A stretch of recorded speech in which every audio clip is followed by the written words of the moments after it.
کہ اس سال میرے گاؤں کے میلے کی بھیڑ میں جو گم ہوا وہ ایک بھکارن کا لال تھا، ایک منگن والی دا پتر جی جڑی بیچاری کسی دی مدد نال گزارا کر دی سی۔ وہ بھکارن کا لال میلے میں گم ہو گیا۔ کیوں؟ کہ وہ میلے میں آوازیں دیتا تھا زور زور سے، ہے کوئی مخلص، مجھے ایک مخلص بندہ چاہیے۔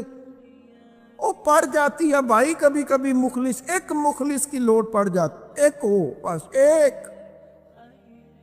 جس دور میں بچے بھی باپ کی عزت اس لیے کرتے ہوں اللہ ماشاء اللہ کہ باپ امیر ہے کہ نہیں،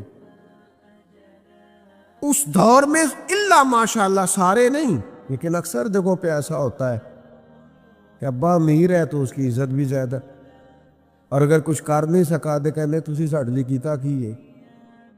او بھائی، وہ بھکارن کا بچہ، غریبنی کا بچہ، شاعر کہتا وہ گلیوں میں شور ڈالتا تھا، ایک مخلص بندہ، ایک مخلص دوست، ایک مخلص سجن، بس زیادہ نہیں، ایک مل جائے۔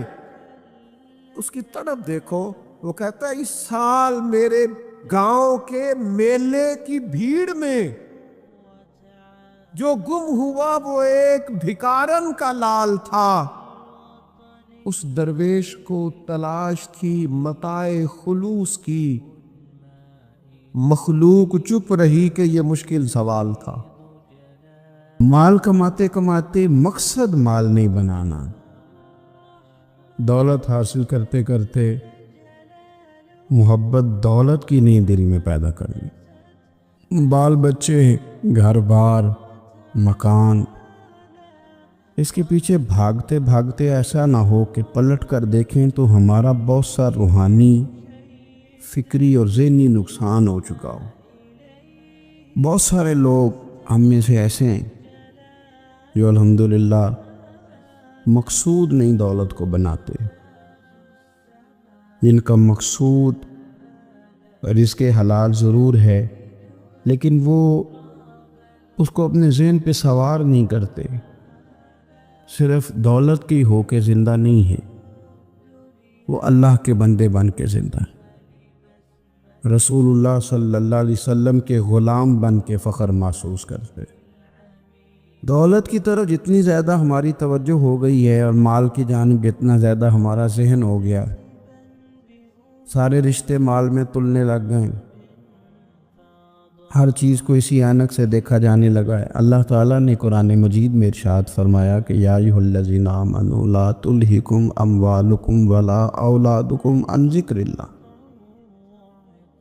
اے ایمان والو، تمہارا مال اور تمہاری اولاد تمہیں اللہ کے ذکر سے کہیں غافل نہ کر دے۔ اولاد بھی تمہاری ہے، مال بھی تمہارا ہی ہے، رہے گا بھی تمہارے پاس، لیکن اس کی موجودگی میں غافل نہ ہو جانا، غافلوں جیسی زندگی نہ بتانا۔ جو لوگ سڑک کو منزل بنا لیتے ہیں وہ رستے میں رہ جاتے ہیں۔ سڑک جو ہوتی ہے وہ راستہ ہوتی ہے، منزل نہیں ہوتی۔